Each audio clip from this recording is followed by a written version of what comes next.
acaso sabe o motivo das pessoas obedecerem às leis? Ou melhor, você por acaso saberia falar o motivo das pessoas não obedecerem às leis?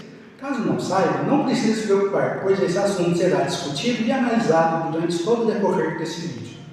Mas antes de começar a falar desse assunto em si, eu gostaria de fazer uma breve explicação sobre esse vídeo, que está sendo feito como parte de um projeto extensionista conduzido pelo professor e doutor Valdir Severiano de Madeira Júnior. E também o vídeo está sendo feito pelos estudantes do primeiro período de Direito da Universidade FATEC, Três Pontas, Minas Gerais. O objetivo principal desse vídeo é criar um vídeo pílula do conhecimento jurídico e levar ele para a população. Mais detalhes vão estar na descrição desse vídeo. A Constituição certamente não é perfeita. Ela própria o confessa ao admitir a reforma. Quanto a ela, discordar, sim. Divergir, sim. Descumprir, jamais. Afrontá-la, nunca.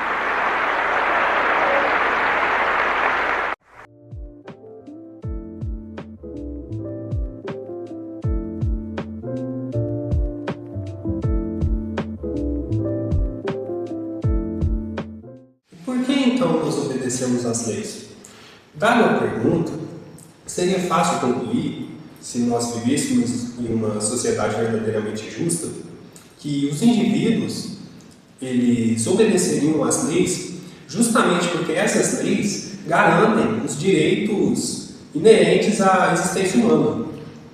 Então, a grande questão é porque nós obedecemos às leis em uma sociedade injusta. Uma figura muito importante que vai dissertar sobre esse assunto é o filósofo John Rawls. Para Rawls, as pessoas têm o dever e a obrigação de manter a civilidade, porque é justamente essa civilidade o fator crucial para uma organização social e, consequentemente, o desenvolvimento humano. Então, apesar de todas essas diferenças, diferenças religiosas, diferentes crenças, gênero, ideais políticos, as pessoas têm por obrigação entrar em um consenso a partir de um rito democrático e padronizar ali um senso de justiça. Claro que dentro de todas as democracias existem injustiças.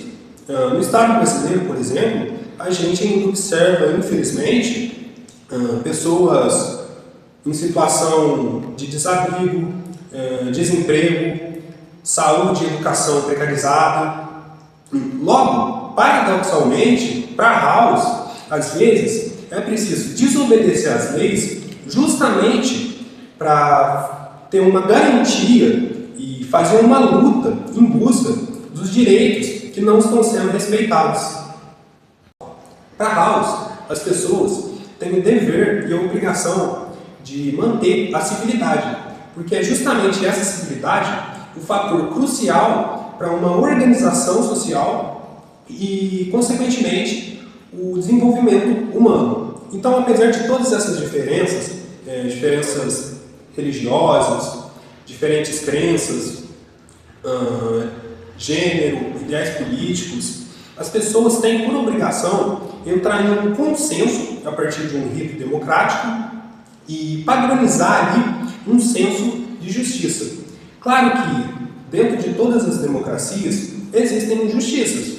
No Estado brasileiro, por exemplo, a gente ainda observa, infelizmente, pessoas em situação de desabrigo, desemprego, saúde e educação precarizada. Logo, paradoxalmente, para Rawls, às vezes é preciso desobedecer às leis justamente para ter uma garantia e fazer uma luta em busca dos direitos que não estão sendo respeitados.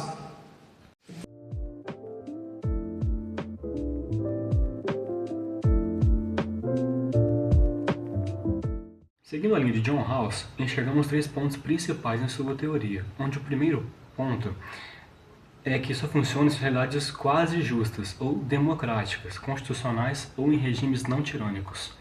O segundo ponto é que deve ser um ato público e não violento. E o terceiro é que só funciona e que deve ocorrer, na verdade, em caso de justiça gravíssima. Um grande exemplo que temos no Brasil é o movimento Passe Livre, onde a sociedade tentou sensibilizar o Estado em função do transporte público, buscando garantir fundamentação em seus atos.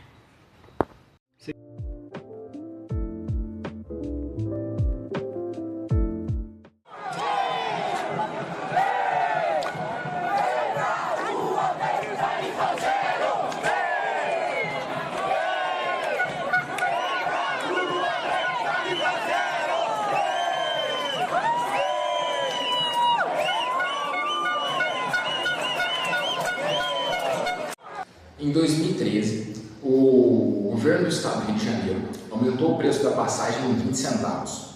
Os jovens que utilizavam o transporte público e os trabalhadores se revoltaram. Eles se organizaram em conjunto com o movimento Passe Livre e, através de várias manifestações que ocorreram por todo o Brasil, eles reivindicavam o fim do preço da passagem no transporte público.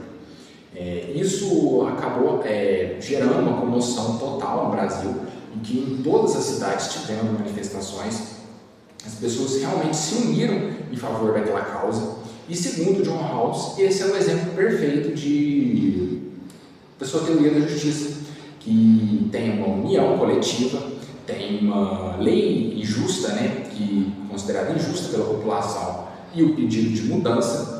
Porém, no meio dessas manifestações surgiu o Black Bloc, que é uma forma de manifestação que é já utilizada em outros países, porém que esses jovens que aderiram a essa prática, eles quebravam veículos, eles atacavam a polícia, e isso é o ponto de ruptura do movimento Passe Livre com a ideia de John Rawls.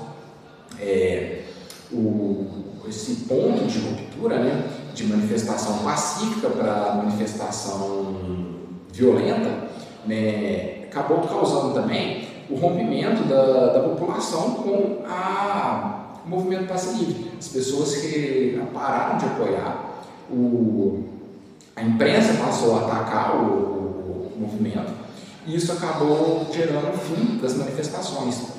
Apesar de terem suas reivindicações atendidas na época, pouco tempo depois, elas foram, a passagem que tinha baixado, ela aumentou de novo, e acabou que não conseguiu mudanças significativas na sociedade, o que nos faz pensar se realmente essa ideia de manifestação pacífica do povo se reunindo, será mesmo que somente isso é suficiente para uma mudança radical nas leis que nós precisamos?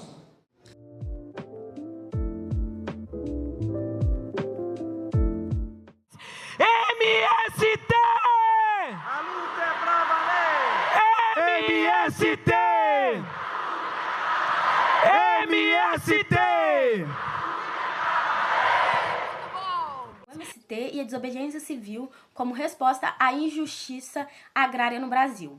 A propriedade privada no Brasil gerou uma concentração de terras. Leis e políticas favorecem uma minoria, excluindo milhões do direito básico de produzir e viver com dignidade. O MST, criado em 1984, pela falta de acesso a terras por vias legais, usa a desobediência civil, ocupando latifúndios improdutivos como forma de contestar uma ordem considerada injusta.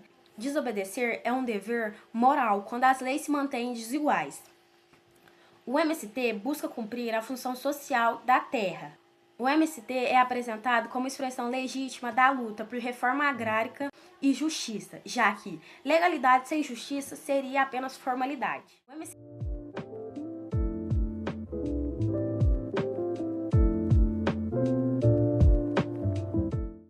Portanto, para concluirmos o nosso trabalho, é importante e fundamental ressaltar que a desobediência civil ela não é sinônimo de desordem. Muito pelo contrário, é eficiente e muito importante para a nossa democracia. Entretanto, esse ato ele é pacífico e muito mais político.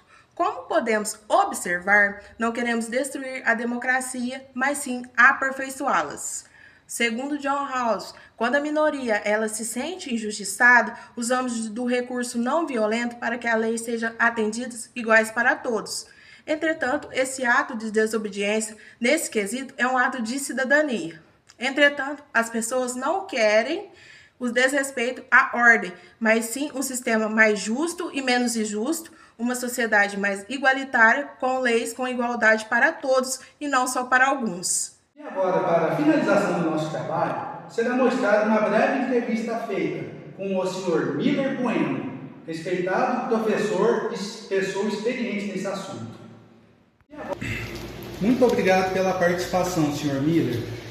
A primeira pergunta vai ser: qual é a sua opinião sobre a desobediência civil? Vamos lá, a gente enquanto organização social, enquanto ser humano, a gente sabe que a gente não foi feito para seguir regras, para ter obediência e tudo mais. Essas regras elas foram criadas, César, com o intuito de limitação social, com o intuito de organização, para que todo mundo conseguisse conviver bem, né? A desobediência civil, quando se trata de desobediência civil, a gente vem através de manifestos, manifestações coletivas, através de greves, através de atos políticos, mudar algo, mudar uma regra, mudar uma legislação, buscando aí uma melhoria social, buscando aí leis mais justas, buscando uma equidade. Então, assim, eu percebo a desobediência hoje não como um ato de anarquia, não como um ato de bagunça, mas um ato sistemático de melhoria. A segunda pergunta vai ser: qual a sua opinião sobre a visão de Rawls sobre a desobediência civil? Eu concordo com ele, é um ato político, é um ato coletivo, faz movimento na sociedade para melhora, para avanço, para progresso. E eu não concordo muito com o ato de desobediência individual. Eu acho que quando se trata de individual, pensa muito em benefício próprio. Eu gosto do ato enquanto desobediência civil, mas de forma coletiva mesmo, buscando a melhoria para o todo, não para um, né? Para o todo, algo mais coletivo, mais amplo. Agora a última pergunta é: tem algum outro autor, além de Rawls, que aborda o assunto da desobediência civil, que o senhor concorda com o pensamento? Tem. Hannah Arendt, para mim, ela é fantástica, ela vem trazer também uma revolução nesse pensamento político, ela é apoiadora dessa desobediência civil, ela acredita que através de manifesto, através de força coletiva, a gente consegue mover montanhas. Então, eu acredito muito na pensadora também, e acho que ela tem muito a agregar com esse tipo de pensamento. Então, quem tiver a oportunidade aí de ter acesso às obras, o faça. Nós agradecemos a oportunidade dada pelo professor doutor Valdir Severiano de Medeiros Júnior de poder fazer o trabalho extensionista do Grupo UNES. Nós agradecemos a todos que tiveram a oportunidade de assistir ao nosso vídeo e a todos membros que participaram do nosso grupo. Muito obrigado.